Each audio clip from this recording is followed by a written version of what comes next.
Hello मेरे प्यारे बच्चों, आप सब लोग कैसे हैं। आई होप आप सब लोग अच्छे होंगे। आज बच्चों मैं आपके लिए एक छोटी सी कहानी लेके आई हूँ। कहानी का नाम है जादुई किताबें। तो बच्चों आज की कहानी हम अपनी यहीं से स्टार्ट करते हैं। एक बार की बात है, एक गांव में एक नन्ही लड़की रहती थी। लड़की का नाम रचना था। रचना बहुत ही जिद्दी और मस्तिष्कशाली थी। उसके गांव में एक पुराना पुस्तकालय था जहां विभिन्न प्रकार की किताबें रखी गई थी।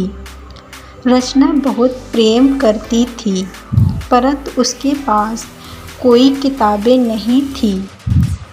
उसके मन में एक ख्वाब था कि वह एक दिन उस पुस्तकालय में जाएगी और वहाँ से किताबें पढ़कर आएगी। एक दिन जब उसके माता पिता बाजार गए थे, तब रचना ने मौका पाकर उस पुस्तकालय की ओर चल दिया।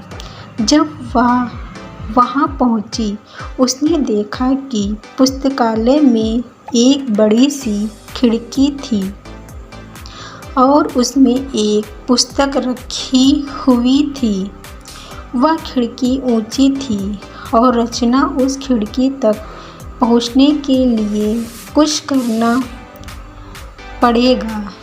रचना ने एक ताली ढोल का इस्तेमाल करके खिड़की की ओर जाने की कोशिश की, परंतु वह उसे छू नहीं सकी। फिर उसने एक सीढ़ी की ओर देखा। वह तालियों की मदद से सीढ़ी पर चढ़ी। जब उसने खिड़की को छू लिया तो उसने वहाँ एक खूबसूरत से औरत को देखा। वह औरत वहाँ कुछ दूसरे बच्चों के साथ किताबें पढ़ रही थी। उसने रचना को देखा और पूछा, क्या तुम भी पढ़ना चाहती हो? रचना ने कहा, हाँ, और वह औरत उसे अपने पास बिठा लिया।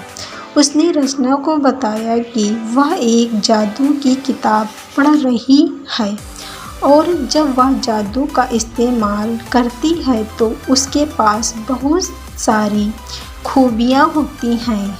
रचना ने बहुत खुशी से उसे सुना और औरत ने रचना को वह जादू की किताब दी। रचना घर वापस आई और उसने उस किताब को बहुत ध्यान से पढ़ा। उसने वहाँ बहुत सारी मज़ेदार कहानियाँ और जादू ट्रिक सीखी। उसके बाद से रचना अपने गाँव के बच्चों के बीच वह प्रसिद्ध हो गई। उसने जादू ट्रिक देखकर सभी बच्चों से बहुत पसंद करते थे। रचना का सपना पूरा हो गया था और वह अपने प्यारे जादू की किताब की मदद से दूसरों की खुशियों को बढ़ाती रहती। बच्चों, इस कहानी से हमें यह सीख मिलती है जिसमें रचना ने अपने मन की ख्वाहिश पूरी की और एक मज़ेदार और सीखमयी यात्रा पर निकली। यह कहानी बच्चों को सपनों को पूरा करने के लिए महत्वपूर्ण संदेश देती है कि संघर्ष करके, मेहनत करके और सही मार्ग पर चलते हुए हम अपने लक्ष्य को प्राप्त कर सकते हैं। तो बच्चों, आई होप आप सब लोगों को ये कहानी हमारी अच्छी लगी होगी। तो हमारे चैनल को लाइक करें, शेयर करें एंड सब्सक्राइब करें। Thank you.